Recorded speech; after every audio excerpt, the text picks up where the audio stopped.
Welcome to the verse-by-verse study of the book of Daniel. We completed chapter 5 last week with the fulfillment of the prophecy of the fall of Babylon and the introduction of the Medes and the Persians' reign. So chapter 6 will open with the reign of the Mede king Darius around 539 BC. There's little limited secular history on this man called Darius, apart from what we see here in the scripture. Let's take a look at this map. The overall Medes and Persian Empire was ruled by a man named Cyrus the Great. He had defeated the Medes 11 years earlier in around 550 BC, as noted here in the upper right-hand corner. His mother was a Mede, and he wisely allowed the Medes to continue to retain their monarchy, and they actually became his ally. It is believed that Cyrus had appointed Darius as the administrator king over the territory of Babylon, which was part of his overall substantial empire, while he was off conquering other territories. He is the king, as you may recall, that in both Isaiah and Jeremiah prophesied specifically that this man would be the one to release the Jewish people from captivity in Babylon and be allowed to return to Judah. And he will actually assist the Jewish people in rebuilding the temple. This all begins in around 538 BC. We also shall see that God well positioned Daniel to help with that effort. Let's pick it up beginning in verse 1. It pleased Darius, meaning when he took office, to appoint 120 satraps. These are the senior government department heads over these territories. They're like mayors we would have today, to rule throughout the kingdom, with 3 administrators or governors over them, one of whom was Daniel. And these governors typically came from the noble class. And of course, that was a major exception for Daniel, who had been promoted at the end of chapter 5. These satraps were made accountable to them so that the king might not suffer loss. The major job of these officials was to collect taxes, grow crops, and keep the peace. He says suffer loss. That, of course, means to avoid any uprisings within their territory they're responsible for, which would produce no food and no taxes, and introducing troops would cost them money. So it's like running a business. The king wanted to make sure the revenues kept flowing and there's no upset customers or upset employees. So how's Daniel doing in running these 40 territories he's responsible for? Verse 3 tells us, now Daniel so distinguished himself among the administrators, among these 3 governors, and the satraps by his what? Exceptional qualities. And I love the King James Version that says, excellent spirit was in him, that the king planned to set him over the whole kingdom, meaning all the territories. So the other 2 governors would report to Daniel. An excellent spirit was in him, meaning that's a small s. It means he had a heart and an attitude of how he treated people with respect and caring. He was also wise and knowledgeable, but not arrogant. We can also see that there was no corruption in Daniel, and there was no corruption in the people that worked for him. Daniel did hold people accountable, but there was a sense of fairness and compassion in Daniel. So within his territories, they all prospered, especially in comparison to the other governors.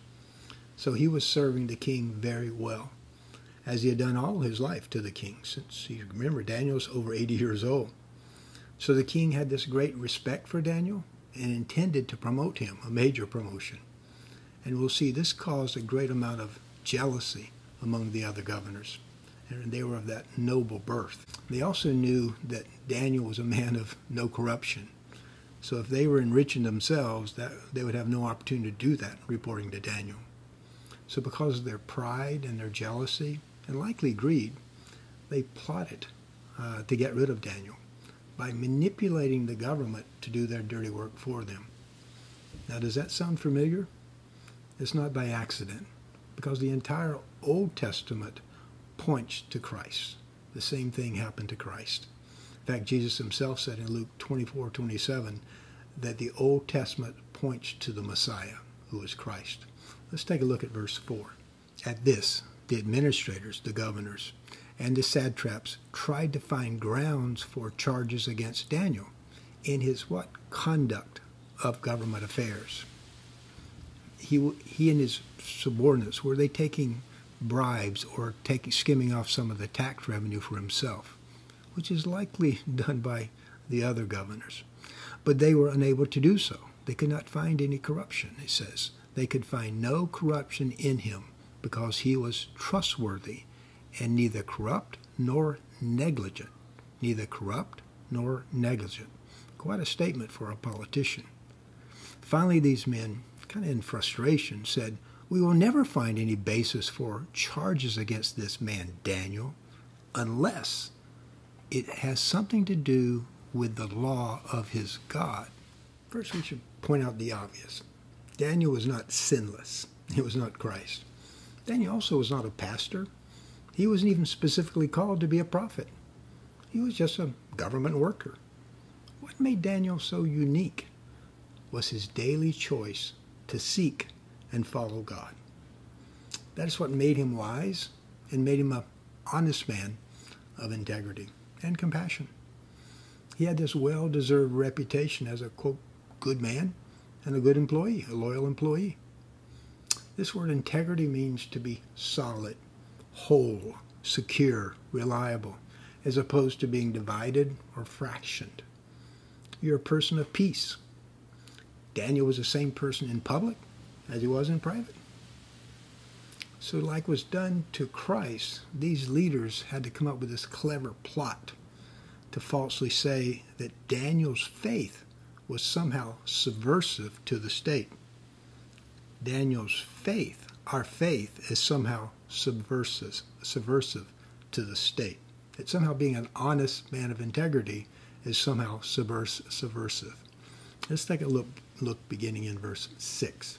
So these administrators and satraps went as a group to the king and said, "May King Darius live forever." The royal administrators, your administrators, prefects, satraps, advisors, and governors, we all have agreed, which is a lie because Daniel certainly had not agreed, that the king should issue an edict, a law, and enforce the decree that anyone who prays to any god or any human being during the next 30 days, the next 4 weeks, except to you, your majesty, shall be thrown into the lion's den. Now, your majesty, issue the decree and put it in writing so that it cannot be altered in accordance with the law of the Medes and the Persians, which cannot be repealed. So King Darius put the decree in writing. So King Darius listens to all of his advisors who are allegedly 100% of them wanted this decree. And they're only recommending a 4-week period of this solidarity where everyone would refrain from worshiping their many, many diverse gods and only focus on the monarchy, the king. Clearly his ego got the best of him. I know in my case, all my many bad decisions began with pride. So apparently without much thought, he issued this law. And notice it says it cannot be altered or changed. The master rule of this culture was that if an order is issued by a king, it was deemed to be infallible, just like the Pope or the Supreme Court. Kings were supposedly like gods. They didn't make mistakes, so it couldn't be changed. So when Daniel learned that the decree had been published, what does he do? He went home to his upstairs room where the windows were open towards Jerusalem, his home. 3 times a day he got down on his knees and prayed, giving thanks to his God. Here's the key, just as he had done before. Daniel didn't allow these circumstances to change his faith or his prayer life or his attitude. He prayed just as he had done before. Daniel chose prayer over panic. And notice his prayers began with a heart of thanksgiving. He maintained this habit of once in the morning, once at noon, and once in the evening to get on his knees and give thanks to God and give him his petitions. I don't know about you, but I can learn a lot from Daniel about his prayer life. Daniel's encouraged me to get on my knees more often. Peter was on his knees when he prayed. Stephen was on his knees when he prayed. Paul was on his knees when he prayed. And Jesus himself was on his knees when he prayed. And Daniel likely knew his Psalms well and was relying on some of those verses. Let's take one verse that perhaps he was focused on. I will instruct you and teach you in the ways you should go. I will counsel you with my loving eye on you. I'm sure that Daniel's closest advisors told him not to open those windows, not to pray at all for those 30 days. Daniel's just too risky. What was Daniel's reply likely? It's too risky for me not to pray. He understood that through prayer is the only way we get our spiritual direction, our guidance. It also renders us peace in times of trouble and courage. I also bet Daniel was actually praying for that king.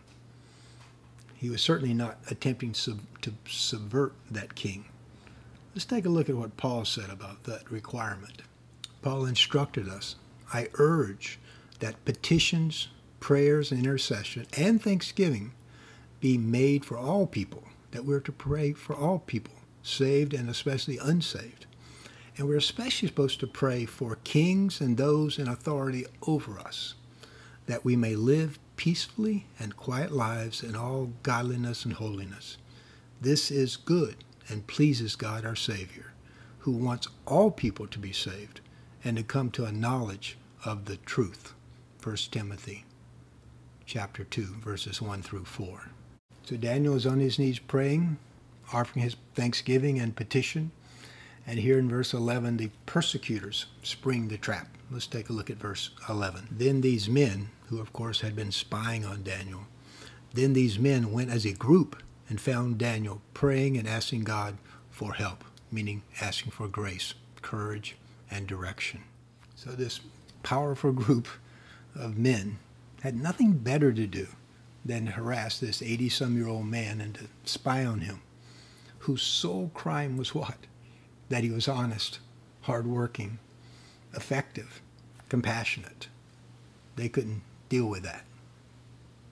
Just as the Sanhedrin, those powerful leaders, could not deal with Christ Jesus. So they went, likely in a rush with excitement, to the king, all happy that their plot had worked out, and spoke to him about his royal decree. Did you not publish a decree that during the next 30 days anyone who prays to any god or human being except to you, your majesty, would be thrown into the lion's den? The king answered, yeah, that's right.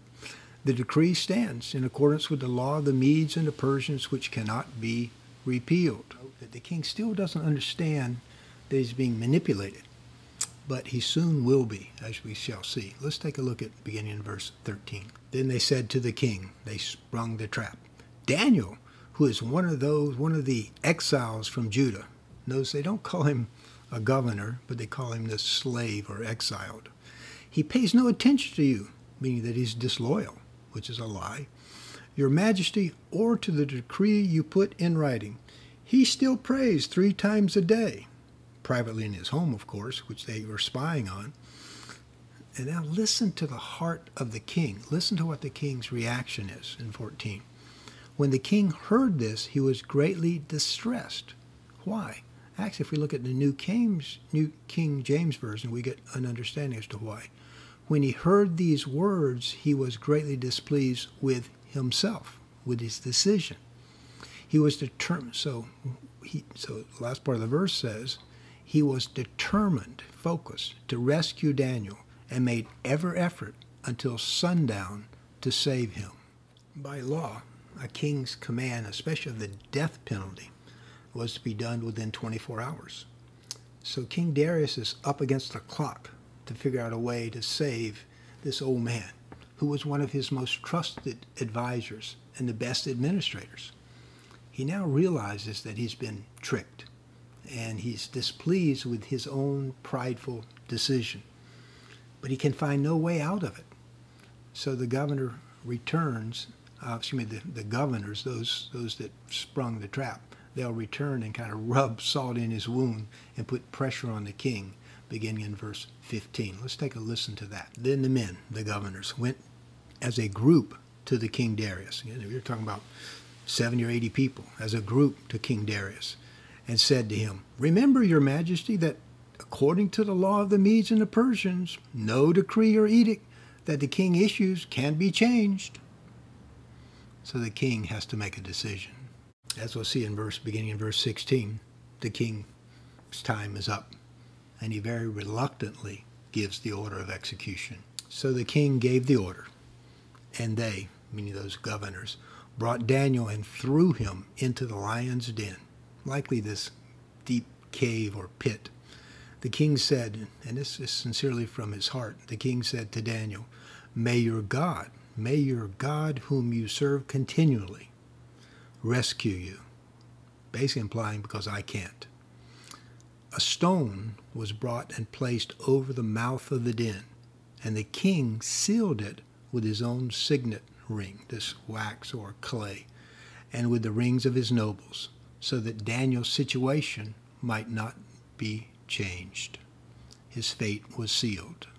Again, recall Jesus also was placed in a cave with a large stone over the entrance, which was secured with a government seal. And Daniel, like Jesus, will be saved from this pit of death. Then the king returned to his palace and spent the night without eating and without entertainment being brought to him, and he could not sleep. So this king returns to his palace. Remember, he's a new king. He had just been appointed, and he's troubled. He's troubled. He's been hoodwinked by these governors. And so he has no food, no music, no entertainment, no sleep. At first light of dawn, the king got up and hurried to the lion's den. When he came near the den, he called out in an anguished, a pained voice, "Daniel, servant of the living God." In the meantime, he's probably there. Those rocks are being opened. "Has your God, whom you serve continually, been able, did he have the capacity to rescue you from the lions?"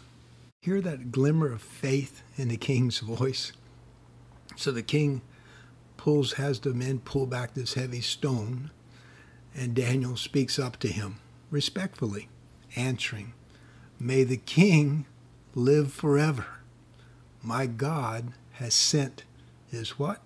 His angel," just like angels were sent to Christ. "And he shut the mouths of the lions, and they have not hurt me, because I was found innocent in his sight, nor have I ever done any wrong before you, your majesty." So imagine the scene. Daniel is shouting up at the king that an angel sent by God had saved him. And then he testifies of why he was saved, because he's innocent.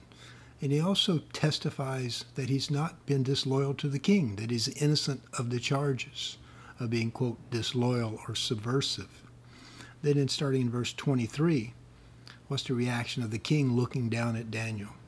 The king was overjoyed and gave orders to lift Daniel out of the den. And when Daniel was lifted from the den, no wounds were found on him, because he had trusted in God. Because he had trusted in God. Family, this is a powerful and critically theological verse 23 that resonates throughout the Old Testament and the New Testament. Daniel was saved not by his works, but by faith. That's the message of this chapter on Daniel. It's not about the lion's den. It's about the fact that God saved him because of his faith. Let's take a look at verse 24. At the king's command, the men who had falsely accused Daniel, had lied to the king, misled, manipulated the king, were brought in, and they were tried and found guilty and thrown into the lion's den, along with their wives and children, unfortunately, which was the brutal custom of that day. They were given the same sentence as Daniel, and given the opportunity to be saved, just like Daniel. And before they even reached the floor of the den, the lions overpowered them and crushed all their bones, sadly. We should point out this was not Daniel's decision. This was not even God's decision. This was the king's decision as a consequences of the charges against him. But it is also a consequences of their sin. So Darius next makes a decree about Daniel's God that very much parallels what we've seen from Nebuchadnezzar in chapters 3 and 4. Let's take a look beginning in verse 25. Then King Darius wrote to all the nations and people of every language in all the earth, meaning that his kingdom. May you prosper greatly. I issue a decree that in every part of my kingdom people must fear and reverence the God of Daniel, not the God of the king, for he is the living God, and that's the key, as opposed to these, quote, dead idols of stone or wood. For he is the living God, and he endures forever. His kingdom will not be destroyed. His dominion will never end. He rescues and he saves. He rescues and he saves. He performs the signs and wonders in all the heavens and on the earth. He has rescued Daniel from the power of the lions. The chapter we close with verse 28. Let's take a look. So Daniel prospered, this 80-some-year-old man, prospered during the continual reign of Darius, and then the soon-to-be future reign, when Darius dies, of King Cyrus, and the reign of Cyrus the Persian. So it goes from the Mede to the Persian king Cyrus. So the implication here is that Darius later died. Recall at the end of chapter 4, we were told that Darius was 62. So likely when he died, because King Cyrus was much younger, he took direct control of Babylon. And Daniel again served King Cyrus successfully and prospered, meaning that King Cyrus was the last monarch that our buddy Daniel served.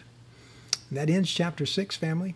It also ends the first half of the book, which is more historical, 1 through 6. 7 through 12, we shall see beginning next week, is more prophetic. So it's going to be interesting. Until then, may God bless you. May God keep you safe and your family. Aloha.